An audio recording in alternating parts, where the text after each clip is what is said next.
Et pour notre deuxième démo, on va faire un focus sur une chape légère, une vraie alternative au ragréage de forte épaisseur. Et pour en parler, j'ai le plaisir d'accueillir Anthony Nicolas, directeur commercial de chez Edilteco. Bonjour Anthony. Bonjour Estelle. Anthony, est-ce que vous pouvez nous présenter Edilteco? Vous produisez quoi? Alors Edilteco est basé à Cholet, à côté de Nantes, et on est fabricant de billes de polystyrène. Billes de polystyrène qu'on diffuse sur 4 marchés différents. Le premier marché, c'est tout ce qui est centrale à béton, puisqu'on leur vend de la bille de polystyrène qu'on va appliquer dans différentes utilisations, avec différentes certifications. Ça, c'est le premier marché. Ensuite, le second, c'est tout ce qui est mortier léger, mais dans des sacs prêts à l'emploi, où on a mélangé de la bille avec du sable, du ciment et des fibres, comme on va le voir sur la démonstration d'après. Ensuite, le troisième marché, c'est le marché de l'isolation par l'extérieur, puisqu'on est fabricant aussi de plaques de polystyrène pour l'isolation par l'extérieur. Et en dernier lieu, on est fabricant de poutrelles précontraintes et ourdis polystyrène, pour le marché plutôt du neuf, là, pour le coup.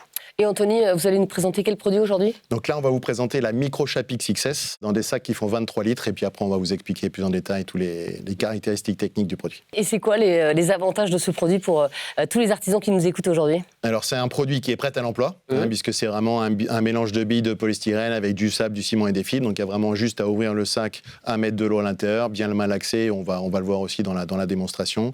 Et qui permet pour les artisans que ce soit plus facile à mettre en œuvre et qu'il y ait un mélange homogène dans le chantier. Eh bien Anthony, on va justement voir la mise en œuvre de ce produit tout de suite avec Paolo Mengoli. Il est directeur technique chez Edilteco. Et nous sommes avec Paolo pour la démo. Vous avez vu, ça rime. Bonjour Paolo. Bonjour Estelle. Et Paolo, vous allez nous montrer comment se pose cette microchape XXS. Oui. Donc là, on commence avec le XXS qu'on a mélangé avec 4 litres et demi d'eau. Donc on voit que c'est un produit qui est très homogène, puisque dans le sac, on a un mélange de billes de polystyrène avec du sable et du ciment. L'adjuvant qu'il y a autour des billes permet justement de faire cette homogénéité et de toujours avoir un mélange très, très constant.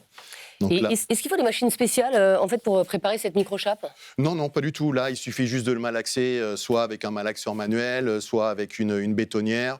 Ou alors vraiment, quand les chantiers sont plus conséquents, on peut utiliser une machine à enduire où il y a un bac à côté. Et à ce moment-là, c'est mélangé et après envoyé dans la pompe. Donc là, on voit, c'est vraiment une texture relativement mousseuse. Alors, une question pour tous les deux, une question de Marsac sur l'île. Quel est le poids de la microchape XXS? C'est une question de Thomas. Alors, la microchape XXS fait 12 kg par centimètre d'épaisseur par mètre carré. D'accord. Puisque c'est un produit qui fait 1200 km3, c'est 2 fois plus léger qu'un béton classique. Alors, on continue, Paolo, sur la pose de cette microchape. Et c'est vrai qu'on voit vraiment bien les petites billes de polystyrène. Et en fait, c'est l'adjuvant qu'il y a autour de la bille qui permet de toujours avoir cette homogénéité. Et on le voit, ça a l'aspect un peu mousse au chocolat. Ouais. Quand on le prend, c'est toujours figé. Et l'application, elle se fait comment? Avec quel outil, en fait? Alors là, on peut le faire directement à la truelle, mais on peut aussi, quand on utilise une pompe, le projeter avec la pompe. Mais majoritairement, c'est fait dans des petites, moyennes surfaces. Donc à ce moment-là, on le fait directement à la truelle. Donc là, on prend une règle de maçon qu'on incline en fait, pour éviter que les billes collent la règle.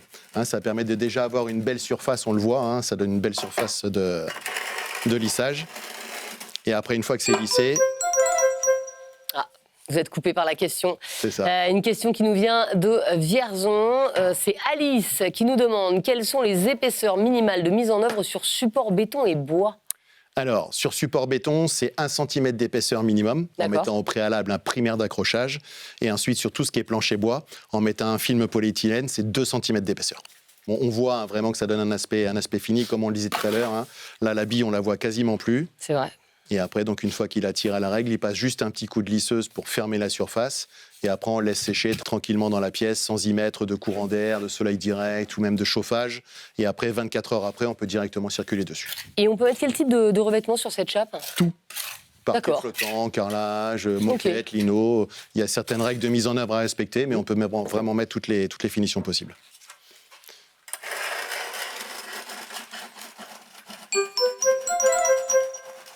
Nouvelle question, cette fois-ci du Pradet, à côté de Toulon. Étant donné qu'elle est plus légère, est-ce que cette chape est plus fragile? C'est Emeric qui nous demande ça et c'est vrai que c'est une question qui se pose. Complètement, elle a du sens, effectivement. Non, c'est pas parce que c'est une chape légère qu'elle est moins résistante, puisqu'elle est normée chape EN 13813. Et en fait, sa résistance à la compression, c'est 12 MPa. Donc ça reste vraiment quelque chose de très résistant mécaniquement. C'est marrant parce que c'est une question que je vous ai posée aussi en préparant l'émission. Oui, je vous disais, c'est du polystyrène, est-ce que vraiment ça va tenir? Mécaniquement, il y a ce qu'il faut et ça permet vraiment de pouvoir répondre à la contrainte que l'on peut avoir sur les chantiers. Donc là, on voit vraiment l'aspect, une fois tiré à la règle, c'est vraiment hyper lisse et ça permet de pouvoir après partir sur un carrelage ou un parquet flottant sans y ajouter un autre produit. Ça doit cartonner en rénovation, non? Parce que c'est hyper simple à mettre en œuvre. Sur Paris, il y a beaucoup de chantiers qui se font avec ces produits-là, mais aussi en province, puisque forcément, la rénovation est quand même un marché qui fonctionne bien. Donc effectivement, ça se vend bien. Mais c'est vrai que sur les immeubles, si la chape est plus légère, évidemment, ça pose moins de soucis quand on rénove un appartement. Ouais, c'est ça. Alors, là, c'est terminé. En tout cas, pour ce produit-là, c'est lissé. Oui. Et en fait, là, on va vous présenter un autre produit qui s'appelle le Chronos Autolive. C'est-à-dire que quand vous avez des mortiers légers comme les nôtres, où vous mettez une finition qui est plutôt moquette ou lino, où ce sont des finitions qui ne résistent pas au poinçonnement. Donc, quand vous mettez des meubles, si vous n'avez pas de résistance, ils s'enfoncent. Donc, en fait, on met un ragréage. Et Edilteco a sorti ce qu'on appelle le Chronos Autolive, qui va être le seul ragréage validé en application sur nos gammes de mortiers légers. D'accord.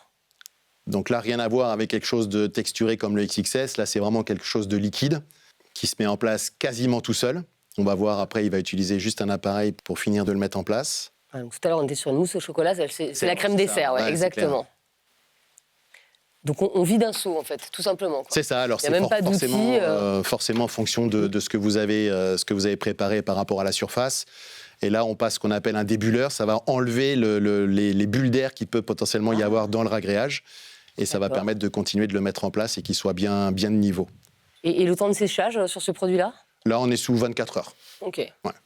Donc là, on n'est plus du tout dans une mise en place manuelle. Ça se met quasiment tout seul en place. Donc, oui, c'est ça. Et après, le résultat final, il est comme un billard. On dirait carrément de la résine, en fait. C'est fou.